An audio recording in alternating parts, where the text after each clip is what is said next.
అందరికీ నమస్కారం అండి. ఆనందంగా జీవితాన్ని ఆస్వాదించడానికి అమ్మ మాటకు స్వాగతం. ఈరోజు ముత్యాలమ్మ, మాంకాళమ్మ తల్లి జాతర అనమాట అండి. మధ్యాహ్నమేమో తల్లికి చీర, జాకెట్టు, రవికెల గుడ్డ అన్నీ సమర్పించి వచ్చానండి. సాయంత్రం జాతరకి వెళ్తూ ఉన్నాననమాట. ఈరోజు జాతరకి వెళ్ళినప్పుడు మాంకాళమ్మ తన విశ్వరూపాన్ని చూపించిందండి. నిజంగా చెప్తున్నాను. అంటే గ్రామ దేవతలు మన పట్ల ఎలా ఉంటారు? వాళ్ళకి ఆగ్రహం కలిగితే ఎలా ఉంటారు అనేది నాకు ప్రత్యక్షంగా కనిపించిందండి. ఆగ్రహం అంటే ఆగ్రహం ఏమీ కాదు. వాళ్ళని పట్టించుకోకపోతే నన్ను నువ్వు పట్టించుకోలేదు అని మనకి ఎలా చూపిస్తారు అనేది నాకు ఈరోజు ప్రత్యక్షంగా అర్థమైందండి. వీడియో చూస్తే మీకు కూడా అర్థమవుతుందండి.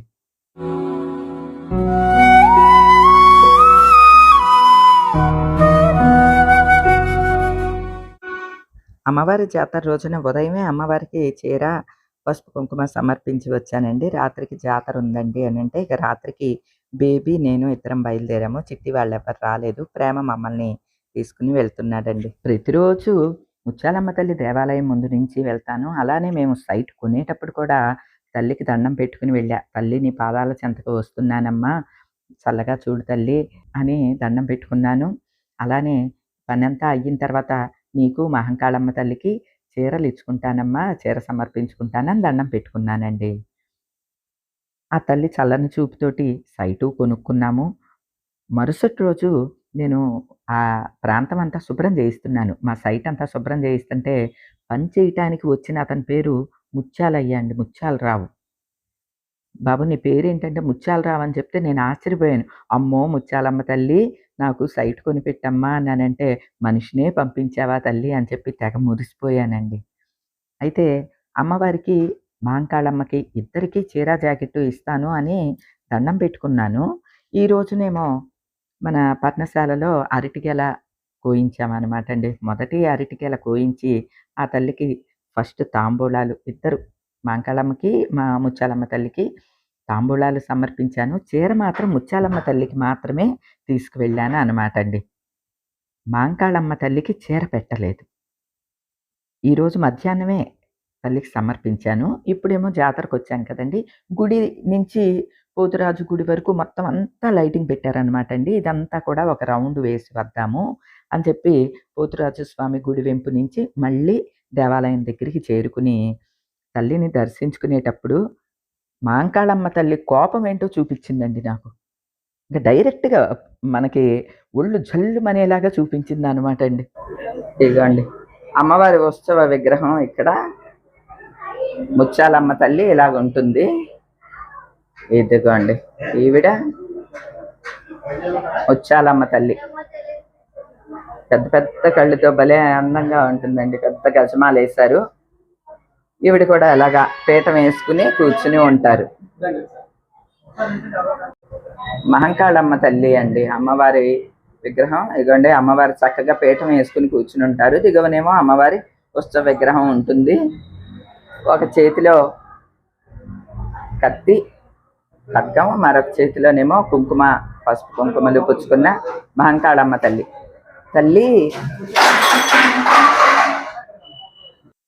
మహంకాళమ్మ తల్లికి దండం పెట్టుకుంటూ ఉంటే ఆ చీరలన్నీ చేతిలో అవన్నీ ధనధన పడి ఆ వెనక ఇత్తడి డిజైన్ ఉన్నది కదండి తోరణం, ఆ తోరణం మీద పడి అది కాస్త ఎదరికి పడి ఒక చీర ఎగిరొచ్చి నా ఎదర పడిందండి. అసలు ఎవరితో అన్న చెప్పినా నమ్మరనమాట. నేను అది వీడియో తీస్తూ ఉన్నాను కాబట్టి అది రికార్డ్ అయిందండి. లేకపోతే ఊరికే మాట చెప్తే ఎవరు నమ్మరు. అమ్మ మహంకాళమ్మ తల్లి కాపాడు తల్లి, కరుణించు తల్లి. అమ్మ కూడా చీర తెచ్చి పెడతాను. మధ్యాహ్నం ఆవిడికి పెట్టాను. నేను ఇద్దరు తల్లులకి చీర సమర్పిస్తాను అని దండం పెట్టుకున్నాను. కానీ ఇద్దరు తల్లులు ఒకటేగా అన్నట్లుగా నేను ముత్యాలమ్మ తల్లికి మాత్రమే చీర సమర్పించానండి. మాంకాళమ్మ తల్లి ఊరుకుంటుందా అండి? అసలు ఆవిడ చేతిలో చీరలన్నీ జలజల కిందకి పడి ఆ ఇత్తడి మకర తోరణం మీద పడి మకర తోరణం ఎదరికి పడిపోయింది. ఒక చీరేమో ఎగిరొచ్చి నా ఎదరికి పడిందండి. అసలు ఆ తల్లి చెప్పాలనుకున్నది సూటిగా చాలా క్లియర్‌గా చెప్పినట్టు అనిపించిందనమాట అండి. అలా చీర ఎగిరొచ్చి నా ఎదర పడేసరికి, "నువ్వు నాకు చీర పెడతానని మర్చిపోయావని" చెల్లున చెప్పినట్టు అనిపించిందండి. ఒక్కసారిగా ఒళ్ళు జలదరించేసేసిందనమాట. పూజారి గారొచ్చి, "అమ్మవారి చేతిలో ఎక్కువయినియి చీరలు అందుకనే కింద పడిపోయినియండి" అని ఆయన చెప్పినా సరే అండి, ఆ తల్లి నాకు చెల్లున కొట్టినట్టే అనిపించిందండి. "అమ్మా తల్లి నా తప్పులు కాయమ్మా, ఏదో చిన్నవాళ్ళం అమ్మ పొరపాటు చేస్తాము. నన్ను కాపాడు తల్లి. నీకు మంచిగా చీర, పసుపు, కుంకుమ, గాజులు అన్నీ సమర్పించుకుంటాను తల్లి" అని చెప్పి ఆ తల్లిని వేడుకున్నానండి. ఆ తర్వాత అమ్మ మొఖం చూస్తే నాకు ప్రశాంతంగా ఉన్నట్లు అనిపించిందనమాట అండి.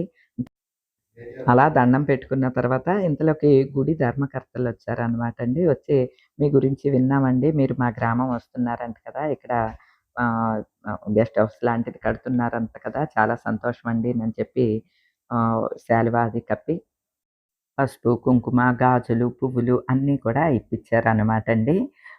అంటే ఆ తల్లి శాంతించిందనమాట, ఆశీర్వదించిందనమాట అని చెప్పి చాలా ఆనందంగా అనిపించిందండి. అయితే మీ మీ గ్రామంలోకి మేమొచ్చాము. ఎక్కడ భీమవరం, గుణిపూడి వాళ్ళం ఇక్కడికొచ్చామనమాట. అవునా! ఓకే. ఓకే. అదే ఈ చరిత్ర చెప్తున్నారనమాట. గుడి లేని కేరళ మ్యూజిక్ వస్తన్నది. ఇగోండి మన గృహప్రవేశంలో కేరళ మ్యూజిక్ వాయించారు కదా! డ్రమ్స్ ఆ బ్యాచ్ మహేష్ బృందం. ఇక్కడ అమ్మవారి గుడిలో కూడా వాయిద్యకారులుగా వచ్చారు. థ్యాంక్ యూ బాబు. ఇక వాళ్ళ బ్యాచ్ అంతాని.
జాతర ప్రారంభం అవుతున్నట్టున్నది. ఏమైనా ఉందామా మరి?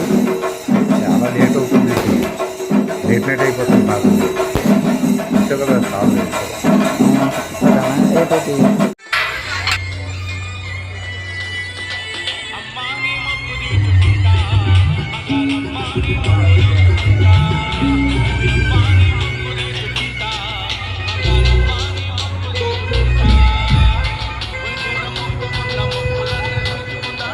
అలాగే అమ్మా ఇస్తాము తల్లి, చీర ఇస్తాము, మొక్కు తీర్చుకుంటాము.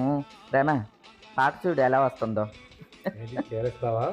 మరి ఇవ్వాలి, లేకపోతే ఇంకేం లేదు. రేపే వచ్చి ఇచ్చేసి రేపే ఇచ్చేస్తాను తల్లో. మేము రిటర్న్ అయ్యేటప్పుడు కూడా మైక్‌లో వినిపించే పాటని గమనించారా అండి? అమ్మా నీ మొక్కు తీర్చుకుంటాం, మాంకాళమ్మా నీ మొక్కు తీర్చుకుంటాం. ఈ పాట వస్తోందండి. అసలు ఇది యాదృచ్ఛికంగా జరిగిందా? అంటే కాకతాళీయంగా జరిగింది. మనం ఇలా అన్వయించుకుంటున్నామా అని అనుకోటానికి ఒక్కటి కాదండి ఉదంతం.